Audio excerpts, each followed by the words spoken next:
The massive alien ships dropped out of hyperspace at the edge of Earth's solar system, like dark clouds blocking out the stars.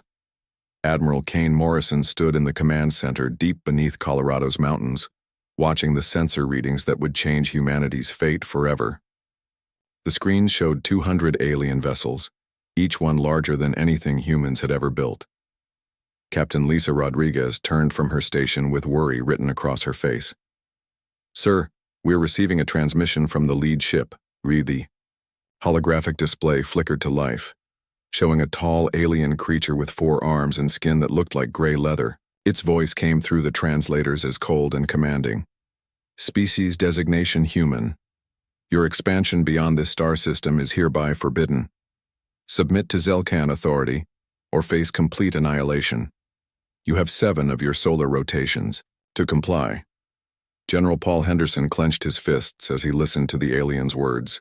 The creature spoke as if humans were nothing more than insects to be stepped on. Morrison had seen this kind of arrogance before in Earth's own history, when powerful nations thought they could simply take whatever they wanted from weaker ones. "They think we're primitive," Rodriguez said quietly. "Their sensors probably picked up our old radio signals and nuclear tests from decades ago." Dr. Helen Barnes, the lead scientist studying alien communications, nodded in agreement. "The Zelkans have conquered 17 different worlds using the same basic strategy. They show up with overwhelming force, demand surrender, and most species give up without a fight." Morrison walked to the large display showing the positions of both fleets.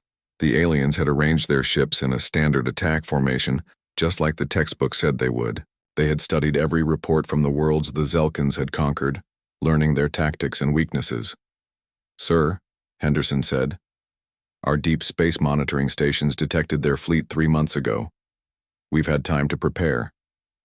The truth was that humanity had been preparing for this moment for over 50 years. Ever since they first detected alien radio signals from distant stars, Earth's leaders knew that contact would eventually come. They also knew it might not be peaceful. While the aliens thought humans were still using primitive rockets and nuclear weapons, the reality was very different. Captain Jake Sullivan entered the command center carrying a sealed briefcase. "Admiral, the special packages are ready for deployment." Morrison smiled grimly. The packages Sullivan mentioned weren't weapons in the traditional sense.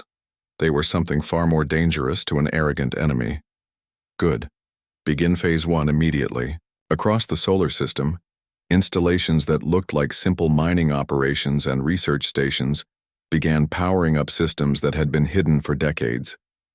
The aliens' sensors showed them exactly what humans wanted them to see. Primitive fusion reactors, basic defensive satellites, and ships that appeared to be barely capable of interplanetary travel. What the Zelkan sensors didn't detect were the quantum stealth ships hiding in the shadows of asteroids and moons. They couldn't see the massive railgun batteries disguised as mining equipment, or the missile pods hidden inside what appeared to be civilian space habitats. Commander Beth Williams suited up in her dress uniform, preparing for what would be the most dangerous mission of her career. She would lead the team that would pretend to be Earth's government officials surrendering to the alien fleet. In reality, she and her people were some of the most highly trained intelligence operatives humanity had ever produced. "Remember," Morrison told Williams before she left, "they expect us to be afraid and primitive. Let them think exactly that." The Zelkan High Commander, Thex Vorthak, studied the human response from his flagship. His species had been conquering worlds for over 2,000 years, and humans seemed no different from any other weak civilization they had encountered. Their surrender message had arrived exactly on schedule, just like all the others. "Prepare the tribute collection protocols," Vorthak ordered his crew. "This world has useful resources and a large population for labor. The Emperor will be pleased with this easy conquest." His tactical officer reported that human ships across the system were powering down their engines and weapons, just as expected. "Commander, their largest vessels are moving into surrender positions. They're making no attempt to hide or resist." What Vorthak didn't know was that every human ship powering down was being replaced by 3 stealth vessels moving into attack positions. The mining operations that appeared to be shutting down were actually coming online with enough firepower to level entire cities. Colonel Ryan Mitchell coordinated the movement of humanity's hidden fleet from a command post built inside a hollowed-out asteroid. His ships used experimental cloaking technology that made them invisible to the aliens' sensors. Each vessel had been specifically designed to counter Zelkan military technology. "All units report ready," Mitchell said into his communications headset. The trap is set. The aliens had made their first critical mistake by assuming human technology had not advanced beyond what their sensors detected. Their second mistake was following the same conquest pattern they had used on 17 other worlds. Humans had studied every one of those conquests, learning exactly how the Zelkans operated. Dr. Barnes analyzed the alien communications and found something interesting. "Admiral, they're using the exact same approach they used on the Corvin homeworld 8 years ago. Same formation, same timing, same demands." Morrison nodded. Predictability was a weakness that humans had learned to exploit throughout their violent history. They've been successful for so long that they can't imagine anyone finding a way to counter their tactics. As the alien deadline approached, President Maria Santos prepared to deliver humanity's fake surrender speech. She would tell the Zelkans exactly what they wanted to hear, while the real military prepared for the fight of their lives. The Zelkan Empire had ignored every warning sign that humans might be more dangerous than they appeared. They had dismissed the possibility that any species could match their technology or outsmart their proven tactics. They were about to learn that underestimating humanity was a fatal mistake. The trap was set, the actors were in position, and the most arrogant empire in the galaxy was sailing straight into humanity's carefully prepared killing field. The Zelkans thought they were conquering another primitive world. Instead, they were about to face an enemy that had turned warfare into an art form. President Maria Santos stood in the Oval Office looking directly into the camera that would broadcast humanity's surrender to the alien fleet. Behind her calm expression was the knowledge that she was about to deliver the performance of her life. Every word had been carefully chosen to make the Zelkans believe they had won another easy victory. "Great Zelkan Empire," she began, her voice carrying just the right amount of defeat and fear. "Humanity recognizes your superior might and advanced technology. We cannot hope to match your powerful fleet or resist your rightful authority over this region of space. We accept your terms completely and request safe passage for our leadership to your flagship for formal surrender ceremonies." Admiral Morrison watched the transmission from his hidden command center, knowing that every second Santos bought them was precious time for the trap to develop. The aliens needed to feel completely confident in their victory, convinced that humans posed no threat whatsoever. High Commander Vorthak received the human surrender message aboard his massive dreadnought Dominion's Edge. The ship was over 3 kilometers long and carried enough firepower to destroy entire cities. To him, the human message was exactly what he expected from another primitive species. As predicted, Vorthak told his bridge crew with satisfaction, "Another world kneels before Zelkan superiority.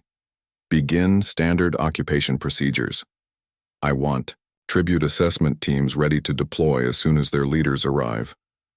The alien commander had no way of knowing that his every word was being recorded and analyzed by human intelligence services. Hidden sensors placed by deep space reconnaissance missions had been studying Zelkan ships for months, learning their weaknesses and capabilities.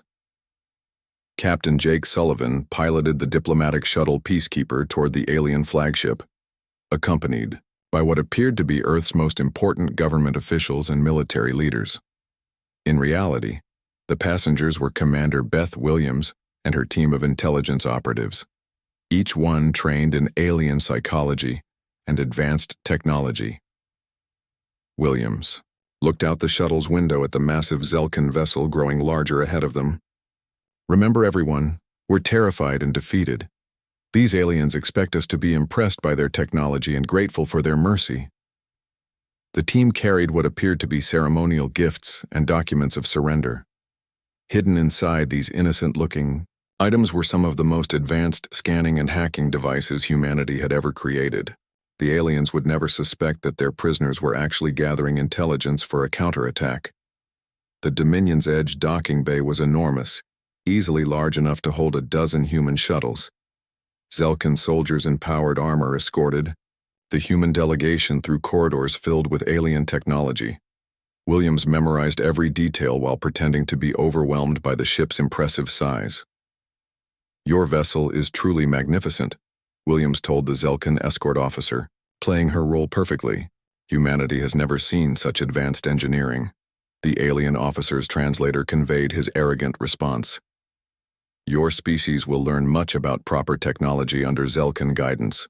Those who serve the Empire faithfully are rewarded with knowledge." What the officer didn't realize was that Williams was already learning about their technology. The scanning devices hidden in her ceremonial robes were mapping the ship's internal systems and identifying vulnerabilities that human weapons could exploit. Meanwhile, Colonel Ryan Mitchell coordinated the silent movement of humanity's real military assets. Stealth ships emerged from hiding places throughout the solar system, their experimental cloaking technology keeping them invisible to alien sensors. Each vessel moved into carefully planned attack positions. "Ghost leader to all units," Mitchell whispered into his communications headset. "Maintain radio silence and proceed to designated coordinates. The aliens still believe we're surrendering."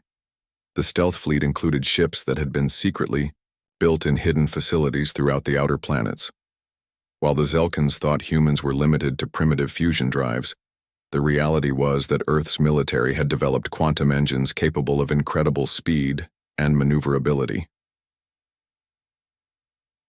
Back on the alien flagship, Williams and her team were taken to what the Zelkans called the submission chamber. It was designed to humiliate conquered species by forcing their leaders to kneel before Zelkan superiority.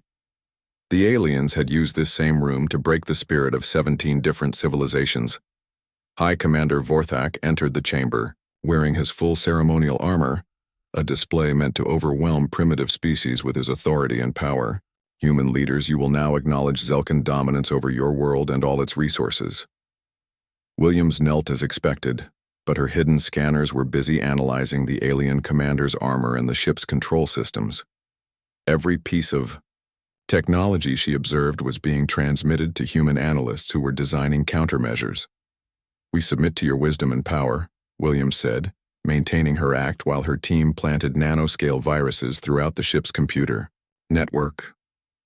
These microscopic programs would remain dormant until activated, then begin disrupting alien systems from within. The nanoscale viruses were humanity's secret weapon, designed specifically to counter Zelkan quantum-based computer systems.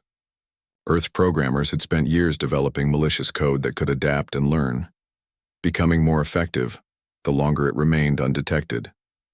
Dr. Helen Barnes monitored the intelligence gathering from her laboratory beneath the Pacific Ocean. "Admiral, we're receiving detailed scans of their ship designs and weapons systems. Commander Williams and her team are performing perfectly." Morrison nodded grimly. "How long before we have enough information to proceed?" "The nanoscale viruses need at least 48 hours to fully map their network vulnerabilities," Barnes replied. "Once they're in position, we can disrupt their entire fleet simultaneously." The Zelkans celebrated their easy victory while human operatives continued gathering the intelligence that would destroy them. Alien officers toasted their success with ceremonial drinks, completely unaware that their prisoners were actually predators studying their prey. Throughout the solar system, hidden human installations continued their preparations. Mining stations revealed massive railgun batteries, research facilities deployed long-range missile systems, and civilian habitats activated defensive shields that had been disguised as radiation protection. The Zelkan Empire had conquered 17 worlds using the same basic strategy, and it had worked perfectly every time. They had no reason to suspect that the 18th world had studied their methods and prepared specific countermeasures for every tactic they might use. Williams completed the surrender ceremony while her nanoscale viruses spread throughout the alien fleet's computer networks. The Zelkans thought they had gained another easy conquest, but they had actually walked into the most sophisticated trap in human history. The hunters were about to become the hunted, and they had no idea what was coming. 3 days after the surrender ceremony, strange things began happening throughout the Zelkan fleet. It started small with minor communication glitches that lasted only a few seconds. Sensor readings flickered occasionally, showing false targets. that disappeared when operators tried to focus on them. Power distribution systems experienced brief fluctuations that the alien technicians dismissed as normal wear from their long journey to Earth. High Commander Vorthak noticed the problems, but wasn't particularly concerned. His fleet had traveled thousands of light years to reach the human homeworld, and minor technical issues were expected after such a long voyage. The Zelkan Empire's technology was the most advanced in the galaxy, and their ships were built to handle far worse conditions. Engineering reports all systems within normal parameters, his tactical officer informed him. The anomalies appear to be random fluctuations with no identifiable pattern. What Vorthak didn't know was that Commander Beth Williams and her intelligence team had planted nanoscale viruses throughout his ship's computer networks during the surrender ceremony. These microscopic programs were designed to learn and adapt, becoming more effective the longer they remained undetected. Dr. Helen Barnes monitored the virus activity from her hidden laboratory beneath Earth's ocean. Admiral, Phase 2 is proceeding, exactly as planned. The nanoscale programs have successfully infiltrated 93% of the alien fleet's computer systems. Admiral Morrison studied the tactical display showing both human and alien fleet positions. How long before they realize what's happening? The viruses are designed to mimic normal system degradation, Barnes explained. The aliens should dismiss the symptoms as routine maintenance issues for at least another 48 hours. The nanoscale viruses weren't just causing random malfunctions. They were systematically learning how Zelkan technology operated, mapping network pathways and identifying critical system vulnerabilities. Every time the alien technicians tried to fix a problem, they inadvertently taught the viruses how to cause more damage. Captain Danny Brooks commanded the stealth destroyer Invisible Hand, positioned just outside the Zelkan fleet's sensor range. His ship was one of 50 similar vessels that had been secretly built in hidden facilities throughout the outer solar system. Each one carried weapons specifically designed to penetrate alien defenses. Control, this is Brooks reporting, he whispered into his communications headset. Enemy fleet is showing increasing coordination problems. Their formation discipline is starting to break down. The viruses were beginning to affect the aliens' ability to communicate with each other effectively. Ships that should have been maintaining precise positions started drifting slightly out of formation. Tactical data that should have been shared instantly between vessels was being delayed by several seconds. Colonel Sarah Kim led the defense team aboard Space Station Liberty, a facility that the aliens believed contained humanity's most critical military command systems. In reality, the station was an elaborate trap designed to capture any Zelkan boarding parties that tried to secure what they thought were important human assets. All teams, prepare for incoming visitors, Kim announced to her people. Intelligence suggests the aliens are getting frustrated with their technical problems and may try to accelerate their occupation timeline. The space station had been carefully prepared with hidden weapons, false computer terminals, and corridors that could be sealed to trap intruders. Every room was monitored by hidden cameras that would record alien tactics and technology for future use. Lieutenant Colonel Gary Stone had spent months preparing the station's defenses.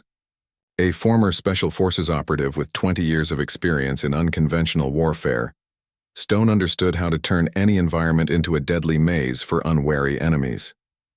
The aliens will expect us to defend our most important facilities, Stone explained to his team. They don't realize we want them to board this station. Every piece of equipment they examine will be feeding false information back to their fleet. As the technical problems aboard Zelkan ships continued to worsen, Vorthak decided to take direct action. His species had conquered 17 worlds without ever encountering serious resistance, and he refused to believe that humans could pose any real threat to his advanced fleet. Deploy boarding teams to secure the human command facilities, he ordered his tactical staff. These technical anomalies must be the result of human sabotage. Once we control their military centers, any resistance will collapse. The alien boarding parties launched from several ships simultaneously, targeting what their intelligence had identified as humanity's most critical installations. They had no way of knowing that every target had been carefully selected to draw them into prepared kill zones. Major Tim Jackson watched the alien shuttles approaching through his fighter's cockpit display.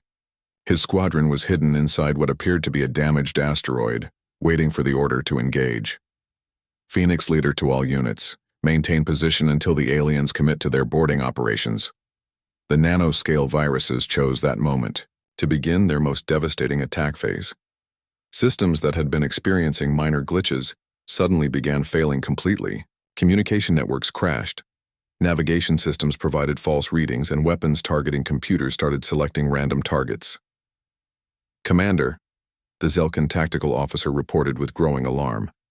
We're experiencing coordinated system failures across the entire fleet. This cannot be coincidental.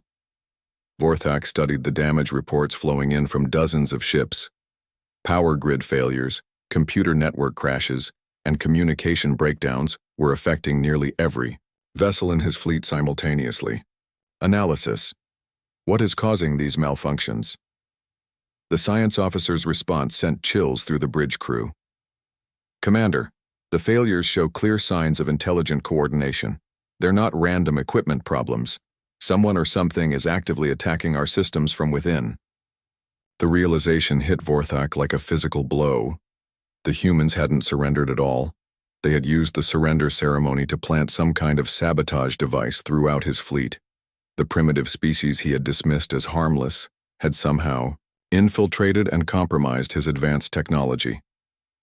Emergency protocols, he commanded. Isolate all computer networks and activate manual backup systems. Signal all ships to prepare for immediate combat operations. But it was too late. The nanoscale viruses had spent 3 days learning every detail of Zelkan technology, and they were now perfectly positioned to cause maximum damage. As the aliens tried to switch to manual controls, they discovered that their backup systems had also been compromised. Admiral Morrison received the signal he had been waiting for. All stations, this is Control. The enemy is beginning to realize their situation. Prepare to execute Operation Nemesis on my command. The hunters had become the hunted, and the Zelkan Empire was about to learn what happened when they underestimated humanity's capacity for strategic warfare. The moment High Commander Vorthak realized that humans had infiltrated his fleet's computer systems, Admiral Morrison gave the order that would change galactic history forever. All units, this is Morrison, he announced over the quantum-encrypted communication network that connected every human military installation in the solar system. Operation Nemesis is now active. Execute all phases simultaneously. Across the solar system, installations that had appeared to be simple mining operations suddenly revealed their true nature. Massive railgun batteries emerged from camouflaged positions on asteroids, their magnetic acceleration chambers charging with enough energy to punch holes through starship armor. Orbital habitats that had looked like civilian research stations dropped their false outer shells to expose missile pods containing thousands of quantum-phase torpedoes. Captain Lisa Rodriguez commanded the dreadnought New York from its hiding place behind Europa, one of Jupiter's largest moons. The ship had been built in secret over 5 years, incorporating every lesson learned from studying alien technology and tactics. All batteries, target the alien command vessels, she ordered her weapons officer. Fire for coordinated effect. In 3, 2, 1, execute. The New York's main guns fired simultaneously with hidden weapons platforms throughout the solar system. Streams of magnetically accelerated projectiles crossed millions of kilometers in seconds, striking Zelkan ships that were already struggling with system failures caused by the nanoscale viruses. The alien fleet, arranged in their traditional conquest formation, discovered that their predictable tactics had become a fatal weakness. Human weapon systems, guided by quantum-entangled targeting computers, focused their fire on the exact spots where Zelkan ships were most vulnerable. Major Tim Jackson led Phoenix Squadron out of their asteroid hiding place as soon as the main bombardment began. His experimental fighters used gravitational manipulation drives that made them incredibly maneuverable compared to traditional spacecraft. Phoenix leader to all fighters, he called over the squadron frequency. Remember your training. These aliens have never fought pilots who learned to fly by fighting each other for centuries. The Zelkan interceptors that rose to meet them were technologically superior in many ways, but they were piloted by beings who had never faced truly desperate opposition. Every species they had conquered had surrendered quickly rather than fighting, to the death. Jackson's fighters used tactics that seemed impossibly reckless to the alien pilots. Human fighters dove straight into enemy formations, using their superior maneuverability to attack from unexpected angles. They coordinated their attacks with a precision that the Zelkans had never encountered. The alien energy shields, designed to deflect the primitive kinetic weapons used by other conquered species, proved completely useless against humanity's quantum phase. Torpedoes. The human weapons existed in a state of quantum uncertainty until they struck their targets, allowing them to pass through energy barriers as if they weren't there. Commander Beth Williams, still aboard the Zelkan flagship, activated the final stage of her sabotage mission. The nanoscale viruses she had planted throughout the ship's system suddenly converted from intelligence gathering mode to full assault configuration. "Control, this is Williams," she whispered into her hidden communicator, while alarms blared throughout the alien ship. "The flagship's life support and weapon systems are now under our control. Beginning emergency extraction procedures." The viruses seized control of everything from artificial gravity to atmospheric processors. Zelkan crew members found themselves floating helplessly as their ship's gravity generators began cycling on and off randomly. Breathable atmosphere was being replaced with inert gases in some sections, while others were flooded with emergency lighting that strobed at frequencies designed to disorient alien vision. High Commander Vorthak watched in horror as his mighty conquest fleet was systematically torn apart by the species he had dismissed as primitive. The tactical display showed dozens of his ships disabled or destroyed, while others were being boarded by human assault teams that seemed to know exactly where to strike. "How is this possible?" he demanded of his science officer. "No species has ever resisted Zelkan military superiority with such effectiveness." The science officer, struggling to maintain his balance as the ship's artificial gravity fluctuated wildly, provided an answer that would haunt Zelkan military doctrine forever. "Commander, they didn't just prepare for invasion. They prepared specifically for us. Every weapon, every tactic, every strategy they're using has been designed to counter our proven methods. The humans had studied every world the Zelkans had conquered, analyzing battle reports and survivor testimonies to understand exactly how the alien military operated. They had identified every weakness in Zelkan tactics and technology, then designed specific countermeasures for each one. Colonel Ryan Mitchell's stealth fleet emerged from hiding throughout the solar system, attacking the alien formation from every direction simultaneously. The Zelkan ships designed to fight enemies who challenged them directly were completely unprepared for opponents who appeared from nowhere and struck without warning. "Ghost leader to all units," Mitchell announced. "Execute Hammer Pattern 7. Concentrate fire on their command and control vessels." The stealth ships used weapons that the aliens had never seen before. Quantum disruptors that could tear apart the molecular bonds holding starship hulls together. Gravitational pulse cannons that created artificial black holes for fractions of a second, crushing anything caught in their effect radius. Captain Danny Brooks piloted his destroyer through the chaos of the battle, his crew working with the precision of a machine. "Target their communications array," he ordered his weapons officer. "Let's see how well they coordinate without their command network." The invisible hand's quantum torpedoes struck the Zelkan communication ship just as it was trying to restore contact with the rest of the fleet. The explosion was visible from Earth as the alien vessel's reactor containment failed, taking 3 nearby ships with it in a chain reaction of destruction. Throughout the solar system, human weapons platforms that had been disguised as civilian infrastructure revealed their true purpose. The asteroid belt itself seemed to come alive with weapons fire, as mining ships shed their camouflage and joined the battle with military-grade weapons. Dr. Helen Barnes monitored the engagement from her command center, tracking the effectiveness of humanity's coordinated assault. "Admiral, enemy fleet cohesion is down to 37% and falling. Their command structure is completely compromised." Morrison nodded grimly as he watched the tactical display. "Signal all units to offer surrender terms to any alien vessel that powers down its weapons. We're not here to commit genocide just to protect our home." The trap wasn't just technological or tactical, it was psychological. Humanity had weaponized the very arrogance that had made the Zelkan Empire successful for 2,000 years, turning their predictable conquest pattern into a fatal vulnerability.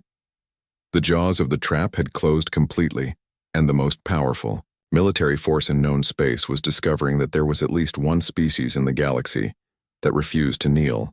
6 hours after Operation Nemesis began, the space around Earth looked like a graveyard of alien ambitions. Of the 200 Zelkan warships that had entered the solar system with such confidence, fewer than 30 remained capable of movement. Burning wreckage drifted through space, marking the spots where the galaxy's most feared conquest fleet had met humanity's carefully planned resistance. Admiral Morrison stood in the observation deck of Command Station Alpha, watching rescue ships collect the surviving Zelkan crew members from disabled vessels. Despite the overwhelming victory, he felt no celebration. This battle had been necessary for humanity's survival, but it was still a tragedy that so many beings had died because their leaders chose conquest over diplomacy. General Paul Henderson joined him at the viewing window, both men contemplating the magnitude of what humanity had accomplished. In a single day, they had defeated an empire that had been conquering worlds for over 2,000 years. "Sir," Captain Rodriguez reported from the communication station, "the surviving Zelkan vessels are requesting permission to withdraw." "Hi. Commander Vorthak is asking for terms." Morrison nodded to Communications Officer Lieutenant Amy Foster. "Patch me through to their flagship. It's time to end this properly." The holographic image of Vorthak appeared in the center of the command deck. The once proud alien commander looked completely defeated, his elaborate military decorations seeming hollow against the backdrop of his burning fleet. His 4 arms hung limply at his sides, and his gray skin had taken on a pale, sickly color. "Human leader," Vorthak began, his voice translator struggling with concepts his species had rarely needed to express. "The Zelkan Empire acknowledges its grave error in judgment. We request terms for the withdrawal of our surviving forces." Morrison's response was measured but firm. "High Commander, your empire made a fundamental mistake when it assumed that humanity would be an easy conquest. You failed to understand that every species you defeated taught us something valuable about warfare and survival." Dr. Helen Barnes, monitoring the exchange from her laboratory, had spent the last 6 hours analyzing the battle's outcome. Her preliminary report would reshape humanity's understanding of their place in the galaxy. "Commander Vorthak, your people will return to the Zelkan Empire with an important message. Humanity offers peace and cooperation to those who approach us with respect and honest intentions. But to those who threaten our existence or the freedom of our people, we offer only the consequences of their choices." The surviving Zelkan officers on the flagship bridge listened to these words with expressions that human translators interpreted as shock and bewilderment. For 2 millennia, the Zelkan Empire had been the dominant military force in this region of space. The idea that they could be defeated so completely by what they considered a primitive species challenged everything they believed about their own superiority. Commander Beth Williams had been successfully extracted from the alien flagship during the final phase of the battle. Her intelligence team had gathered more information about Zelkan technology and tactics than humanity had ever possessed about any alien civilization. "Admiral," Williams reported during her debriefing, "the aliens operate under a rigid military doctrine that assumes technological superiority guarantees victory. They've never encountered an enemy that could adapt and innovate faster than they could respond." Colonel Sarah Kim submitted her analysis of the alien boarding operations that had targeted Space Station Liberty. The Zelkan ground forces follow standardized assault patterns that worked perfectly against the 17 worlds they conquered. But those same patterns made them predictable and vulnerable to prepared defenses. The space station had successfully captured 12 alien soldiers alive, along with examples of their weapons and equipment. The intelligence value of these captures would help humanity prepare for any future encounters with hostile alien species. President Maria Santos addressed not only Earth, but every human settlement throughout the solar system that evening. Her words were broadcast on every communication channel, from the orbital habitats around Mars to the mining colonies in the asteroid belt. Today, Humanity proved that we are not victims waiting for stronger species to determine our fate, she declared. We are survivors, innovators, and protectors of our own destiny. We did not seek this conflict, but when it came to our doorstep, we met it with courage, intelligence, and unity. The president's speech was also transmitted to the surviving Zelkan ships as they prepared to leave the solar system. Her words carried a clear message that would be remembered throughout the galaxy. Humanity was no longer an unknown quantity that could be easily dismissed or conquered. Major Tim Jackson led his fighter squadron in escort duty as the alien survivors limped away from Earth. His pilots maintained respectful distances while ensuring that the defeated fleet actually departed human space. Phoenix leader to all units: maintain formation, but do not engage unless fired upon. These beings have learned their lesson. The psychological impact of the battle would prove to be even more significant than the military victory. The Zelkan Empire had built its power on the belief that their technology and tactics were superior to any other species in the galaxy. That belief had been shattered completely. High Commander Vorthak would return to the Zelkan homeworld carrying the most devastating news in his species' history. Not only had they been defeated, but they had been defeated by a species they had dismissed as primitive. Worse, the defeat had been so complete and so carefully planned that it was obvious the humans had been preparing specifically for Zelkan tactics. Dr. Barnes compiled her final report on the engagement for the Earth Defense Council. The Battle of Sol demonstrated that adaptive tactics and psychological warfare remain humanity's greatest advantages in conflicts with technologically advanced opponents. The aliens' rigid military doctrine made them predictable, and their arrogance made them vulnerable.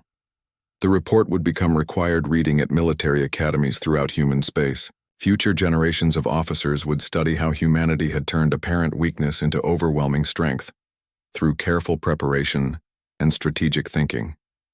In the months that followed, news of the battle spread throughout the galaxy via alien communication networks. Other spacefaring civilizations learned that there was at least one species that could not be conquered through simple technological superiority or military intimidation. The Zelkan Empire would never again underestimate a potential opponent based on initial appearances. The warnings they had ignored weren't just humanity's diplomatic overtures. They were the sound of a trap closing around an empire that had forgotten the most basic rule of warfare. Never underestimate your enemy, especially when that enemy has had time to study your weaknesses and prepare accordingly. Years later, the Battle of Sol would be remembered throughout the galaxy not just as humanity's victory, but as the moment when the universe learned that the most dangerous predator is often the one that appears to be prey. The Empire had ignored the warnings and walked straight into Earth's trap, changing the balance of power in space forever.